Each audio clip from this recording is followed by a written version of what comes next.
Hey everyone, it's Ben Hardy here, and in today's video, me comparing a 2022 Toyota Highlander hybrid to a 2022 Ford Explorer hybrid. Now, I picked up these two particular vehicles because they're both hybrids, and they both have pretty much the same sticker price, so this is as comparable as it gets.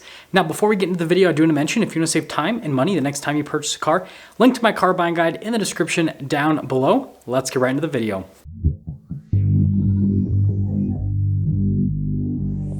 Starting under the hood of the Explorer, we have a 3.3 liter V6 that goes through a 10-speed automatic transmission. It's obviously paired to a hybrid system. Total system output 318 horsepower, 322 pound-feet of torque. Fuel economy is 23 around town and then 26 on the highway. And then going from that over to the Highlander, we have a 2.5 liter four-cylinder, also paired to a hybrid system, but this one is paired to an eCVT. Total system output 243 horsepower and then 175 pound-feet of torque. Fuel economy is 36 around town and then 35 on the highway. So you guys can see the Explorer is more optimized for power and performance, whereas the Highlander is more optimized for fuel economy. Now, going over the front end of the Explorer, you guys can see here, we've got the signature Explorer hood, and there's really no difference on the exterior with this versus a regular Explorer. There's some subtle things, but you guys can see for the most part, they didn't change like the grille a massive amount, and they didn't have to like do a whole lot. They pretty much were just able to throw the hybrid system into the vehicle and make it work, basically. So it looks just like a normal Explorer from a front end perspective. Popping over to the Highlander, same deal. This just looks like a regular Highlander. There's nothing that is basically conceded by going to the hybrid package. And so you've got the regular daytime running lights with the headlights. You see the fog light there off to the side, and then notice the parking sensors there on the front end. You do have the blue Toyota logo. That signifies that it's a hybrid, so that is a key exterior difference. So if there's blue in the logo, hybrid powertrain, and they do that with every single Toyota, actually. So it's kind of one of those like nice things that helps out if you're not a car person. And then popping here to this side, you can see with the wheels, this one is more of a loaded up package on the Explorer. So you got pretty nice wheels, lots of spokes though. I think it's interesting. Notice it says Explorer there on the side of the headlight, which I always thought was kind of unique. And then notice the cladding there at the bottom, plastic cladding that is, to be exact. But then look at the top, how the mirrors are blacked out, and then you've got like the pillar that's blacked out. So it's kind of interesting, the contrast between the plastic and then like the gloss black. And then popping over to the Highlander, I think these wheels look maybe a little bit nicer from an aesthetic perspective, but they both look super similar actually, which is kind of humorous.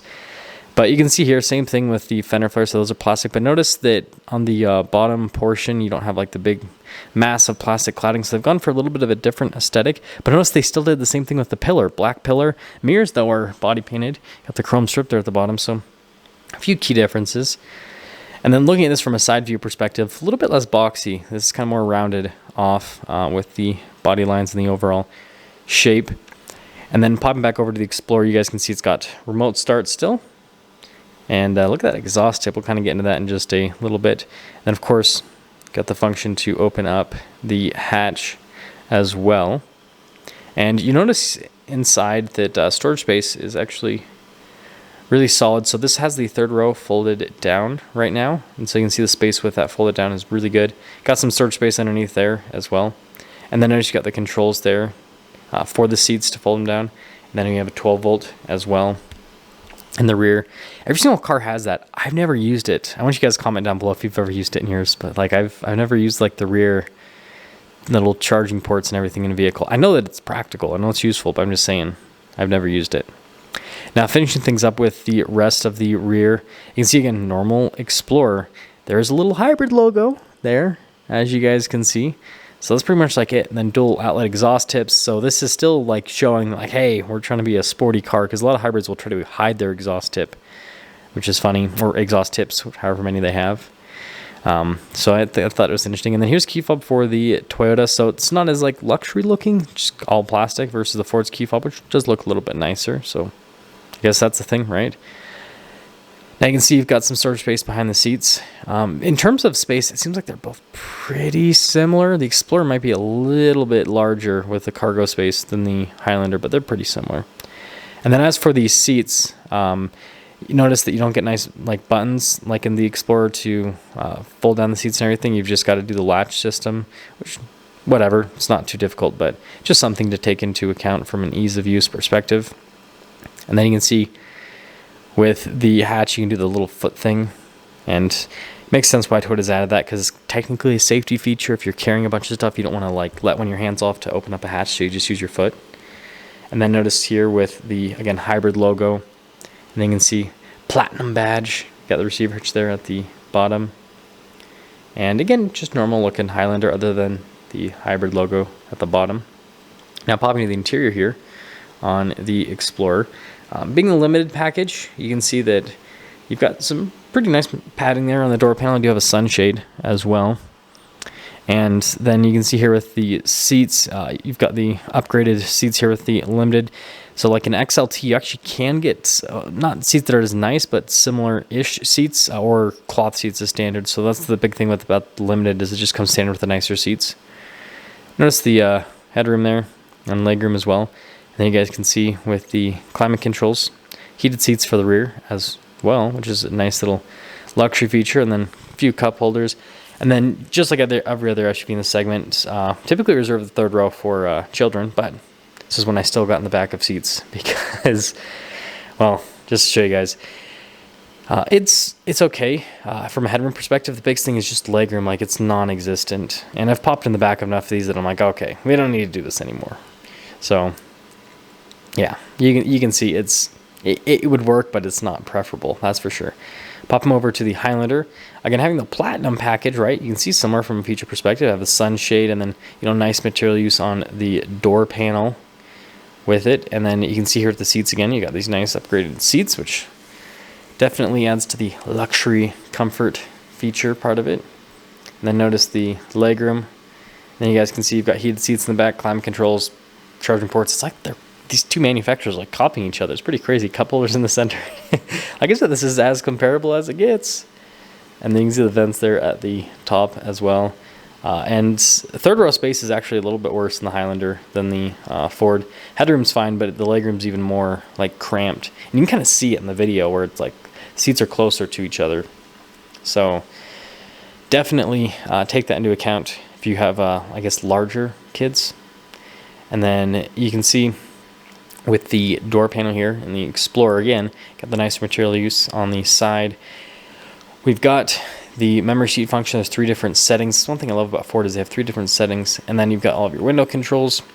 And then quick look at the mirrors. They do have blind spot monitoring. And you can see that Shelby truck there in the background.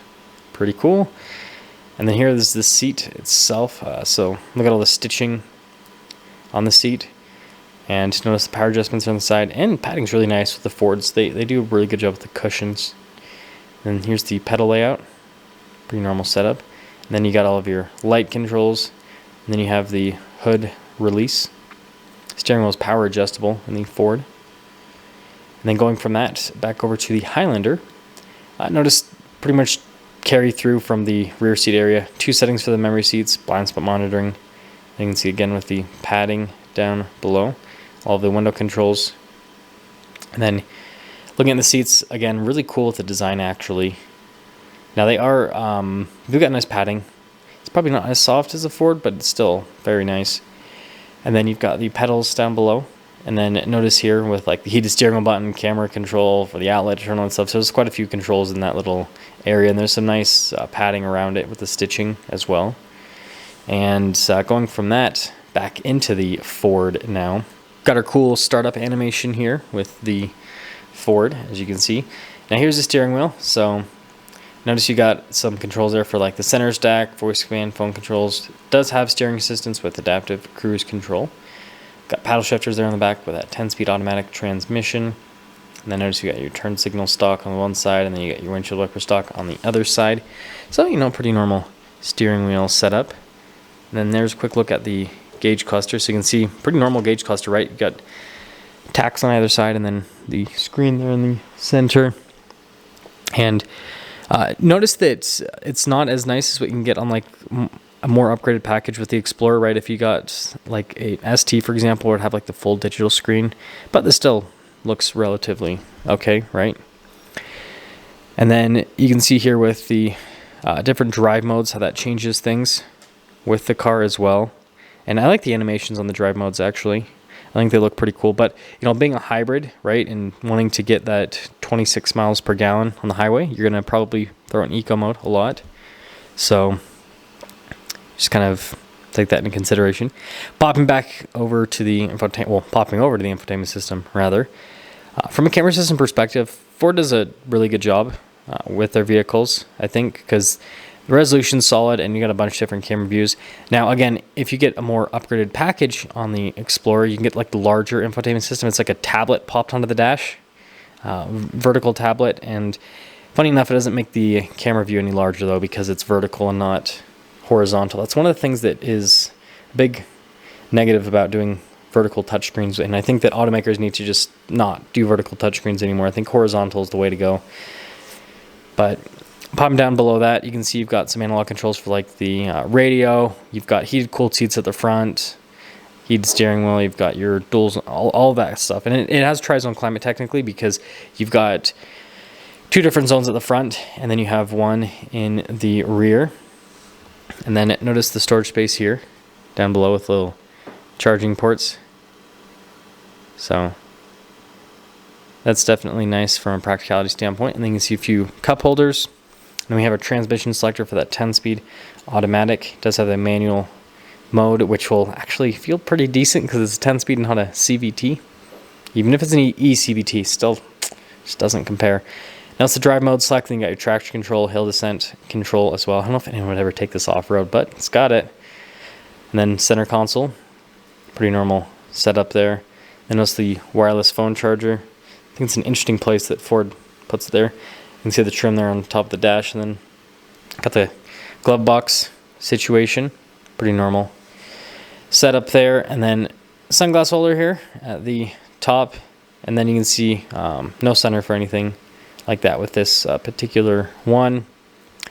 But popping back over to the Highlander, got a similar setup, right? Screen in the center, analog gauges on either side. Again, it seems like they're just copying each other with everything, almost. But steering wheel, you can see here with the nice padding and stitching. And then notice we got our cruise control, lane keep assist, all that. Controls for the center stack, voice command, volume controls, all that. And then turn signal light stock, windshield wiper stock. And so, you know, pretty normal steering wheel setup. And then notice the gauge cluster is a little bit different because you have like the hybrid gauge on the side, whereas the Explorer just has like kind of like a regular gauge cluster. So I guess they do give a custom gauge for the Highlander hybrid versus a regular Highlander. I almost said hybrid. But I like that you can see like the power flow. I think that's a cool feature that it has. And yeah, overall, I mean, resolution on it's okay. It's not as modern looking, but it still looks great. And then notice with the drive modes, there's not as many drive modes, but that's okay because half the drive modes in vehicles are just pointless. But you can see here with the camera, so notice the trajectory lines do turn with the steering wheel. You can see the different viewpoints with the camera, and notice you have the bird's eye view. And since this is horizontal, not vertical, the camera view is larger. This is weird. They have this like 360 thing that's low resolution, and everyone talks about it, and everyone's like, why Toyota? And well, Toyota keeps doing it, so we don't know why. But as for the rest of the infotainment system, it's solid. It's relatively easy to use, and you can see how it's kind of integrated into the dash. It's interesting. I do not want to know what it would be like to replace one of these with how they have it placed in the dash. But it's a Toyota, so it's never going to break, right? Climate control is a similar system, right, where you have the 2 zones at the front and then the zone in the rear. And you guys can also see with the response time with the buttons and the screen. Some things take a second to load up, but it's all relatively responsive. And then you guys can see with the seat controls, we do have heated and cooled seats with the Highlander. And notice the vents down below. And then you can see the little storage space there. Got some USBs. And here's a shifter for that eCVT with the manual shift function. You can see a few cup holders there. You got your parking brake, auto hold, and then your drive mode select. I like how it labels out the drive modes too. EV mode too. You got your trail mode. Again, as if anyone's going to take this off-road. And then notice the center console is so strange, but it has a wireless phone charger inside of it. So yeah, I think that's an interesting design thing they've done with the new Highlander. Then notice how that with the materials on the dash, you can see pretty normal glove box, nothing crazy happening there. And then notice again with the materials there, and then you can see here at the top with the sunroof. So panoramic sunroof in the Highlander, and it has a little mirror there. Was this the one that wouldn't shut? I think so. Oh, there we go. You just have to have the magic touch to make that work. And then it has camera mirror too. Ford doesn't offer that in any vehicles yet, so that's a big plus for the Highlander hybrid. Now here is the window sticker on the Highlander hybrid. You guys can see the towing capacity there, 3,500 pounds. But notice the base price with this, and then after options, $53,000. Now they're the same price, so they both sticker for $53,000. So like, this is pretty much as equivalent as it gets. Here's the deal. So the Ford obviously has more power, more torque, better transmission in my opinion. I'd rather have a torque converter than a CVT, and it gets worse fuel economy, right? So if you're all about fuel economy, Highlander. If you want, better fuel economy than a regular, internal combustion third row SUV, then the Explorer is going to give that to you, and it'll actually give you decent power and performance, whereas the Highlander just lags quite a bit with that. From a feature perspective, they're both so similar, so there's not really a winner one over the other. And so it really, honestly, this just comes down to your preference with the whole fuel economy versus performance setup. So yeah, let me know which one you guys like more, and that's all.